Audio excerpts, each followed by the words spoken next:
अपने दरबार में आकर और भारतीय गुरबानी का इतिहास ही अपने दरबार में आकर भगवान का। सबसे पहले तो मैं राम लखन ये जो समिति है इन्होंने आमंत्रित किया, इसके लिए मैं आप सबका बहुत बहुत हृदय से धन्यवाद देता हूँ। और देखिए इस तरह के मंचन हम रामलीला की बात करते हैं। हाँ भैया, ये जो ट्रैक्टर वालों ने साउंड बजा रखा, मेहरबानी करके इसे बंद कर दे, अनुशासन बनाने में थोड़ा सहयोग करें। मैं, हालांकि चपराना जी ने मेरे पिताजी का भी इंट्रोडक्शन दिया, वो एक चीज़ मिस कर गए। यहाँ से मेरे पिताजी विधायक रह चुके हैं और 4 बार चुनाव लड़ चुके हैं। तो आज वो जो कुछ भी हैं उसमें इस क्षेत्र का बहुत बड़ा योगदान है। इसलिए अगर हम कहीं भी रहें और यहाँ के क्षेत्र की कोई भी समस्या होती है तो ऐसा हो ही नहीं सकता कि हम उस पर रिस्पॉन्ड ना करें या अपना जो भी सामर्थ्य से हम कर सकते हैं वो सब ना करें। इस पिछले 5-6 सालों में मुझे लगता है जहाँ से भी जो भी आया किसी काम के लिए वो काम हमने किया। अभी भी यहाँ बच्चों के लिए स्कूलों में जिम आ रहे हैं, यहाँ दौराला में, मटौर में भी अभी जिम लगेंगे कुछ स्कूलों में। जहाँ हमसे जो पॉसिबल हो सकता है वो हम करते हैं। और ये सब तभी ये सब चीज़ें पॉसिबल हो पाती हैं जब आप रामलीला जैसे नाटकीय मंचनों के थ्रू राम जैसे चरित्रों को चरित्रवान होते हुए देखते हैं और उसे अपने जीवन में आत्मसात करते हैं। देखिए, अगर हम रामलीला की बात करें तो रामलीला क्या है? रामलीला एक नाट्य मंचन है। रामायण जो कि हमारा महान ग्रंथ है, और इसके अगर देखें रामलीला के तो हम क्या क्या कर सकते हैं, क्या उद्देश्य है रामलीला के, ये जानना जरूरी है। मैं किसी राजनीतिक या भाषण देना नहीं चाहूँगा। पहला चीज धार्मिक उद्देश्य। राम के जितने भी पात्र हैं आप सभी उनकी पूजा करते हैं, उनके बारे में इस नाट्य मंचन के थ्रू सदियों से हम रामलीला करते आ रहे हैं और उन पात्रों के बारे में हमें पता चलता है उन्होंने किस तरह का सेक्रीफाइस किया लोगों की सेवा करने के लिए, धर्म की तरफ बढ़ने के लिए, और इसलिए इसका धार्मिक महत्व है और आज भी हम उनके सभी पात्रों की पूजा करते हैं। दूसरा महत्व या कह सकते हैं दूसरा उद्देश्य है सामाजिकता को बढ़ाना।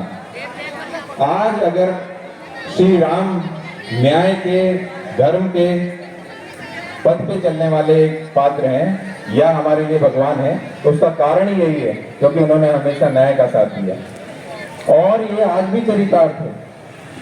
अगर आज भारत विश्व की सबसे बड़ी शक्तियों में से एक गिना जाता है, 2014 से पहले तो इसकी चर्चा भी नहीं होती थी। आज अमेरिका हमसे घबराया हुआ है, वो सिर्फ इन्हीं आध्यात्मिक शक्तियों की वजह से जो इन पात्रों से मिलती हैं, उनकी वजह से ही आज हम ये स्टैंड ले पाए हैं कि हम अमेरिका जैसे बड़े देशों को भी चैलेंज कर रहे हैं। तीसरी जो बहुत बड़ी इसका कोई भी लीला का जो उद्देश्य है वो है जो इस तरह के जो धार्मिक ग्रंथ है, महान ग्रंथ हैं रामायण जैसे, उनका संरक्षण होता है। आज इतने सदियां बीतने के बाद भी आप लोग जानते हैं राम कौन है, रावण कौन था, या सीता कौन है, हनुमान जी कौन थे। और राम मंदिर बना इसीलिए बना क्योंकि सदियों से ये परंपराएं चलती आई और हम उन्हें याद करते रहे इन नाटकीय मंचनों के द्वारा। इसलिए जो इसके आयोजक हैं उनकी जितनी प्रशंसा की जाए उतना कम है। चौथी चीज जो मैं अंत में कहना चाहूंगा, जो सबसे महत्वपूर्ण है, रामायण से हम क्या सीखते हैं? अब बुराई पर अच्छाई की जीत।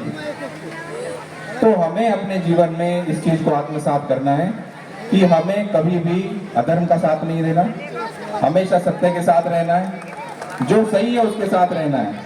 चाहे आप अपने पर्सनल लाइफ में देखें या अपनी प्रोफेशनल लाइफ में देखें, कहीं पे भी कोई भी बात हो। आज अगर हम मोदी जी की इतनी प्रशंसा कर रहे हैं या आज हम योगी जी की इतनी प्रशंसा कर रहे हैं, उसका कारण क्या है? क्योंकि वो सत्य के साथ सही काम कर रहे हैं। जो इस यहाँ के रहने वाले लोग हैं, आम जनता है, उसके लिए क्या सही है, अगर आप उसके लिए काम करेंगे तो वही धर्म का मार्ग है, वही न्याय का मार्ग है। और इसीलिए आज मोदी जी प्रधानमंत्री हैं देश के और योगी जी देश के मुख्यमंत्री हैं। इसी के साथ मैं ज़्यादा समय नहीं लूँगा, पर मैं बताना चाहूँगा, मेरा ललित है, मेरा छोटा भाई है, और जब इसने कहा आने के लिए तो बिल्कुल मना करने का तो सवाल ही नहीं है। वैसे भी इस तरह का ये सामाजिक जो आयोजन होते हैं उसमें हमें बढ़ चढ़ के हिस्सा लेना चाहिए और उसे बड़े उत्सव की तरह मनाना चाहिए, जैसे आप लोग मना रहे हैं। आप सब भी इस प्रशंसा के पात्र हैं। जो लोग भी यहाँ आए हैं उनके लिए भी आप सबको तालियां बजानी चाहिए, आप लोग जो आए हैं यहाँ पे, क्योंकि आप लोग अगर नहीं आएंगे तो आयोजकों का उत्साह नहीं बढ़ेगा और हो सकता है अगली बार उतने उत्साह से ना मनाएं। तो ये आप सब लोग भी इसकी प्रशंसा के पात्र हैं। बाकी अभिनव है, मेरा छोटा भाई है, यहाँ सब लोग हैं, बड़े लोग सब उपस्थित हैं। मैं सभी का हृदय से बहुत बहुत धन्यवाद देता हूँ और मुझे पूरी उम्मीद है आपका ये आयोजन इसी तरीके से इसी सफलता के साथ आगे बढ़ता रहेगा और आगे भी जो हमसे सहयोग हो सकता है, मैंने अभी ललित को कहा है, वो जो भी हमारे से सहयोग बन सकता है हम सहयोग करेंगे इसको सफलतापूर्वक और आगे बढ़ाने के लिए। बहुत बहुत धन्यवाद आपका।